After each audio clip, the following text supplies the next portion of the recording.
I hear from a lot of songwriters who struggle with their lyric writing, and often the problem sort of arises because they recognize that the lyrics they write are different to the lyrics they like. So the lyrics they write, they perceive as being overly general or literal or too narrative, or they're just too cliched or boring or stale. And the lyrics they like are lyrics that are abstract or imagistic or just have really interesting, novel, completely unexpected combinations of words and images and ideas. And the thing is, they just don't know how to bridge the gap between the lyrics they're writing and the lyrics they like. And so what I want to do in this video is give you 4 methods for writing out of the box lyrics that's really going to break you out of your habitual ways of putting language together and hopefully help you access some really practical and actionable tools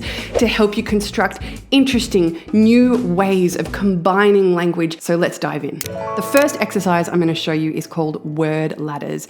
And I'm borrowing this exercise from Jeff Tweetys' lovely little book, How to Write One Song. So there's lots of different exercises in here, but I really like this one particularly. I think it results in lyrics that are really unusual and can break you away from habitual ways of combining words into totally novel combinations. And it's kind of a loose exercise and just really fun and creative and easy to do as well. So I'm going to take you step by step through the exercise. I'll show you Tweetys' example, and I'll also show you an original example that I'm going to write along with the steps. And I really encourage you to work with me to do this as we're working through the steps and to see what you come up with. And feel free to share what you come up with in the comment section as well.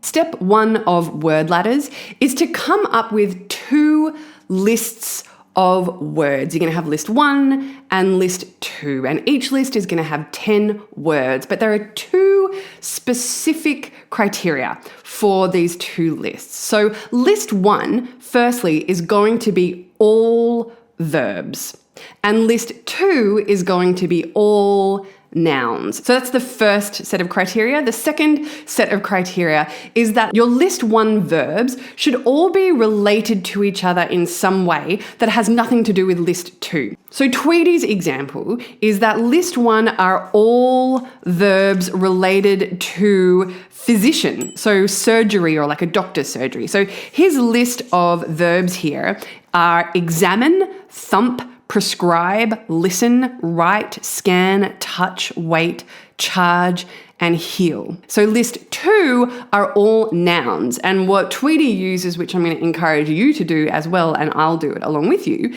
is literally just nouns, which is to say objects or things that are in your immediate surrounds. So we don't need to look far and wide. It's really using just the stuff of your world in list 2. So this is Tweetys' list.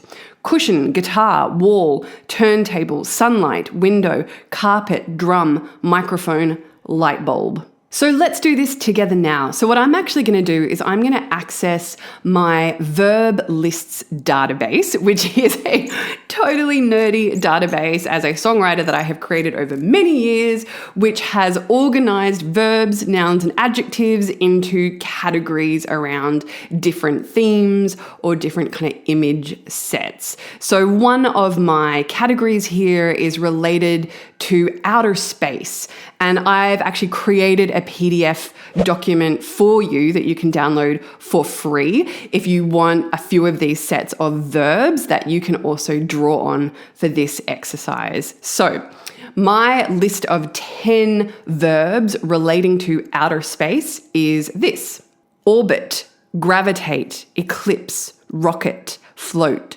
shine, collide, expand, implode, go supernova. So that brings us to list 2. So let's, for the sake of this exercise, just replicate what Tweety did in his list. We're going to list 10 things inside our space, inside our room. So here's my list of 10 things: rug, tree, window, mandolin, notebook, microphone, door, bookshelf, birds outside, aeroplane overhead.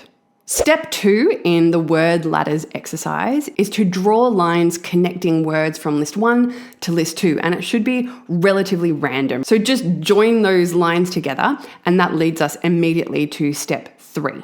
Step 3 is the fun bit. Step 3 is where we get to create short lines of lyric, or we can even just think of it as a little poem connecting those two words together inside a little sentence or a little kind of fragment of a sentence. The key here is that this step is not actually about generating a set of lyrics. And as Tweety says in the book, this is the moment where really I'm just reminding myself how much fun it is to play with language. This bit is all about loosening up your judgment. Don't concern yourself with meaning, just playful, just combine ideas and see what happens. So here's what Tweety came up with out of his 2 lists of words. The drum is waiting by the window listening, where the sunlight writes on the cushions, prescribed, thump the microphone. The guitar is healing, how the turntable is touched, charging the wall while one light bulb examines and scans the carpet. The only parameter as you work through this step and start creating cool, interesting, weird little lines like this is try to use all the words. So I'm going to show you what I have come up with my 2 lists, and I really encourage you to actually work through this, to pause the video and just spend like 4 or 5 minutes writing a short little weird, wacky little abstract word poem and see what happens. My notebook gravitates towards the imploding window, an airplane overhead eclipsing the mandolin, the rug rockets colliding, the door shining as birds outside go supernova, trees expand over an orbiting microphone, how the bookshelf floats. It's really important to note that this is not the lyric itself. The whole purpose of this exercise is to be experimental with language and ideas in such a way that is completely different to the way that we normally and habitually combine words together. The other thing that happens when you do this is sometimes there is an image, sometimes there is a line that comes out that you're like, that is a great line of lyric. That's a really cool idea. So I particularly loved the birds outside go supernova. So when it comes time to shaping this into a lyric, I'm definitely going to include that. The final step in Tweety's word ladder process is to do exactly that. It's to take your weird little word poem and just kind of shape it and craft it into something that looks and feels a little bit more like a lyric. So I'll read out Tweety's example, how he transformed his word poem into something more like a lyric, and I'll point out a couple of features about what he's done, and I'll then employ those features to demonstrate to you my own lyric and really, again, encourage you to do the same. Here is Tweety's lyric. The drum is waiting by the windowsill, where the sunlight writes its will on the rug. My guitar is healed by the amp plug charging the wall, and that's not all. I'm always in love.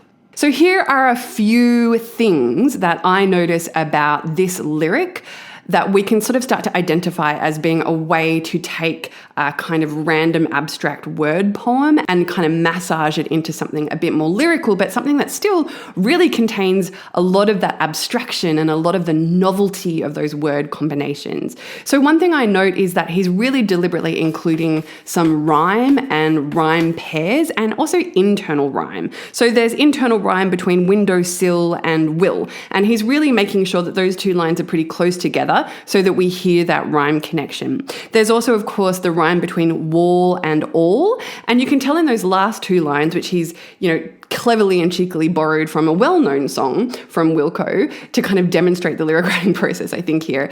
He's introducing new lines of lyric at the end. He's driving towards a kind of point or an emotional statement at the end of this little section, which I think is a really important other thing to notice about this as a lyric rather than a kind of just an abstract word poem. So he's using rhyme to really kind of drive towards the end, the last line. And even that last line, I'm always in love, there is a subtle rhyme, a slant rhyme between the word love and rug. So we've got some end-line rhymes, we've got some internal rhymes. So rhyme is a feature here. So there's also that feature of driving towards a final line that contains more emotional information. So he started with something that is scene setting that creates the where and when of this song world, but he's driving towards something that's more of a personal statement. So that's also very lyric-y and a really nice technique that we can also engage in as we're working with our little weird abstract word poems. And then the other final thing to notice is that he's just made things have a bit more of a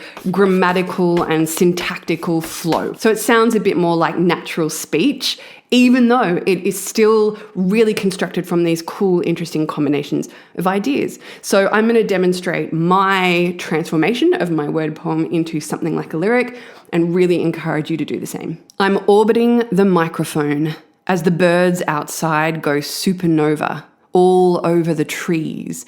So instead, my notebook gravitates towards my hands, and I now understand I'm a disaster of all trades. Exercise number 2 for coming up with out-of-the-box, interesting, original, creative lyrics is rhyme pairs. This is a very simple exercise. In and of itself, it will help you come up with interesting new combinations of ideas, unexpected pairings of words and thoughts and images. But if we combine this exercise with exercise number 3, that's where magic happens. But we have to go through exercise number 2 to get to number 3, so let's do it. Step 1 in rhyme pairs is to come up with 5 interesting pairs of rhyming words. It's better if your rhyme pairs are slant rhyme rather than perfect rhyme. So perfect rhyme is when we rhyme hat with cat, or if we rhyme ocean with motion. Slant rhyme is when we rhyme ocean with open. So you can hear that those words rhyme with each other, but it's just not perfect rhyme. It's what we and songwriters all over the world call slant rhyme or imperfect rhyme. Accessing slant rhyme pairs is a really, really powerful way to start breaking out of stereotypical or predictable rhyme combinations. So a physical rhyming dictionary is actually probably the best thing for this task. So this is the Clement Wood rhyming dictionary that I've had for probably 20 years. I can look on this page and see the word queried, and just over the page see the word dearest. So queried and dearest are great. It's a really cool, interesting, imperfect rhyme pair. You can also use an online rhyming dictionary. There's one called B Rhymes, which is actually dedicated to slant rhyme. Sometimes the algorithm is a little off and it will give you rhyme pairs like open and cheapen because the algorithm tends to favor just the last syllable rather than the strong stressed syllable. The other resource that I like to use in this process is a random word generator. So I like to use perchance.org, and I'm going to include a link to their random word generator. What I like to do is just go on there and just hit 5 words and see what comes up. So when I do that on Perchance, I got these words: religion, paste, launch, and concrete. So for each of these, I have come up with a slant rhyme pair. So here are my slant rhyme pairs: religion, precision; paste, unscathed; launch, withdraw; concrete, asleep. So we've done step 1. We have 5 interesting rhyme pairs, which brings us to step 2. In step 2, we are going to set a timer for 10 minutes. And in 10 minutes, we're going to try and come up with as many rhyming couplets as we can based on our rhyme pairs. Now, 10 minutes is just there as a time barrier to make sure that you're not spending 30 minutes writing 5 different couplets. But really, if you can write 5 couplets in under 10 minutes, that is the goal. So here are my rhyming couplets using my rhyme pairs. Bow down to the new religion, a cut to the skin with surgical precision. This isn't just a cut and paste, a soft-walled room that you'll leave unscathed. A head pokes out, ready, set, launch, but sudden danger leads to quick withdrawal. It's 42 degrees Celsius, haze shimmers on the concrete, the air is baking, but I'm still asleep. The most important thing to note with these is I'm not trying to write a full section start to finish. It's just rhyming couplets, and I'm using the rhyme itself to inspire new and interesting ideas, and I'm not overthinking it. I'm just thinking about, what does that combination mean? What could it mean? How could I make sense of that? So with something like launch and withdraw, it actually popped the image of a turtle into my mind. So I was imagining a turtle ready to launch, but suddenly withdrawing its head. So weird, interesting combinations and images and ideas will pop into your head simply based on the external input of a rhyme pair. Exercise number 3 is all about experimenting with rhyme scheme. What is rhyme scheme? Rhyme scheme is different to rhyme types, which was really the domain of the previous exercise.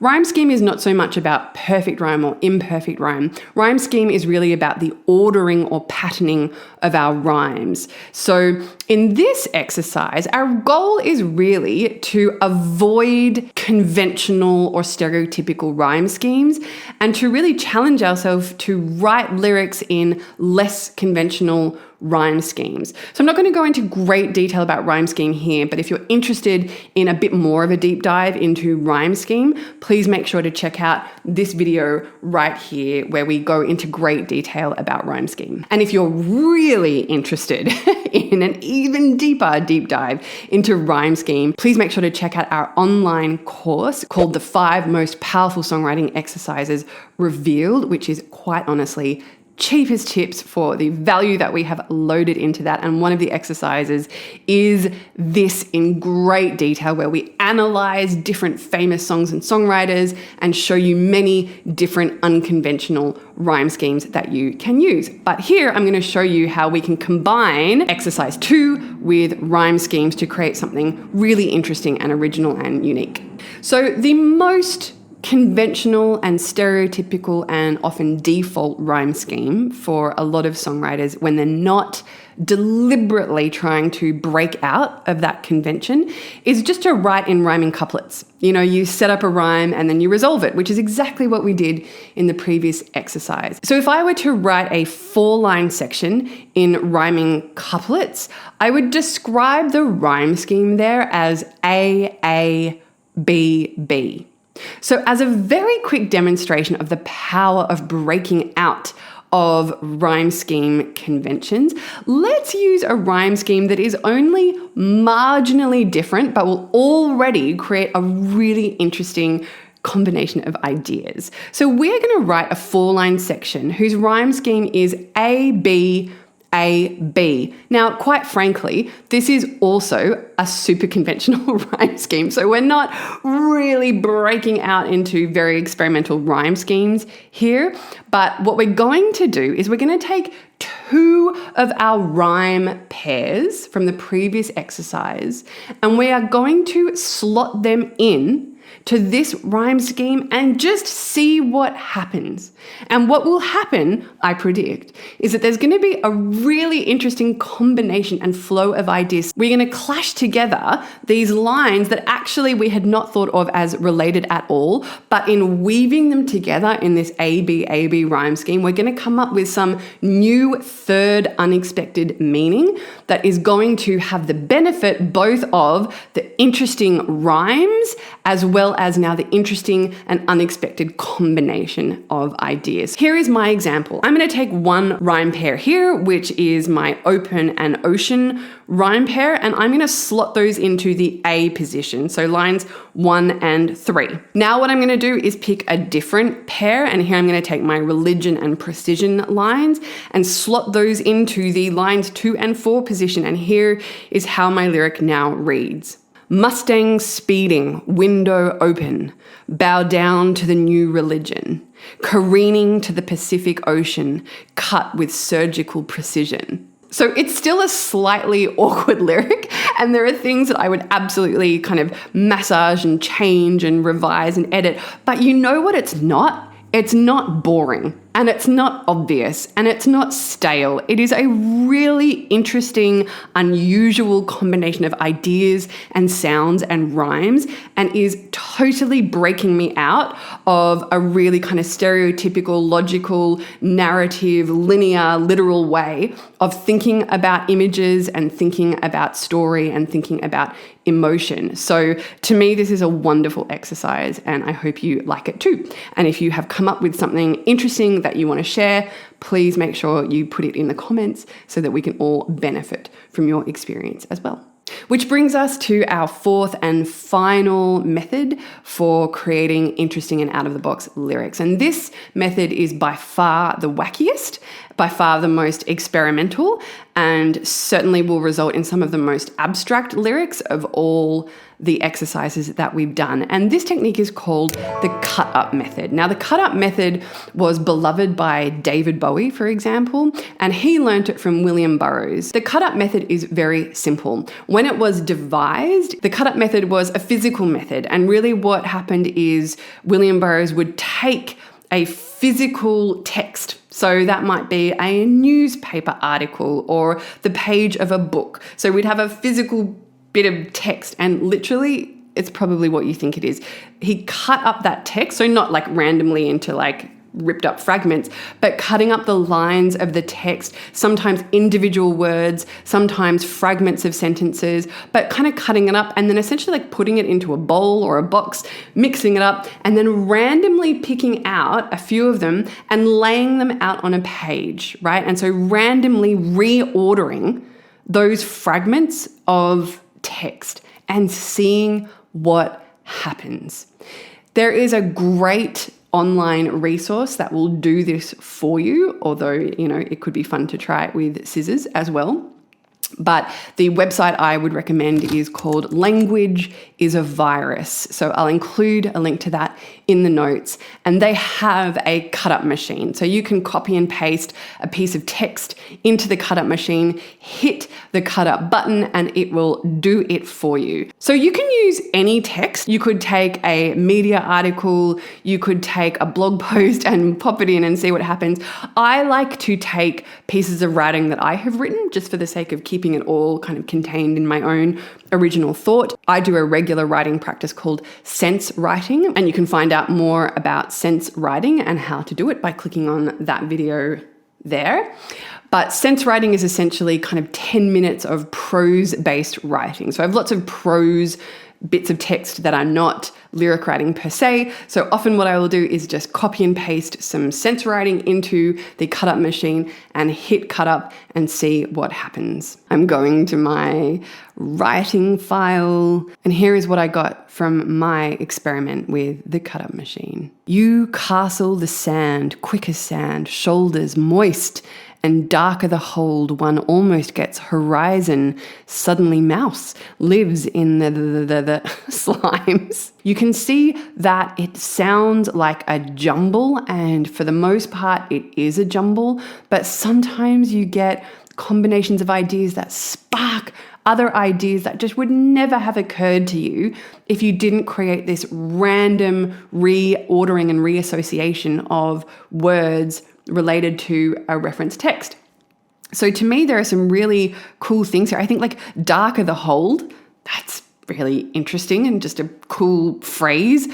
Toes make characters in the sand. That's really interesting. And the sea explodes through the inch. I don't know what it means, but that's kind of the whole point. All of the different methods that we've gone through in this video are really amazing ways to just break out of our habitual ways of combining words and language and accessing things that are much more interesting and sometimes surprising and unexpected even to ourselves. So I hope that these techniques are helpful to you, and if there's one that really speaks to you, please let me know in the comment section underneath the video as well. Happy writing, guys, and I'll talk to you next time.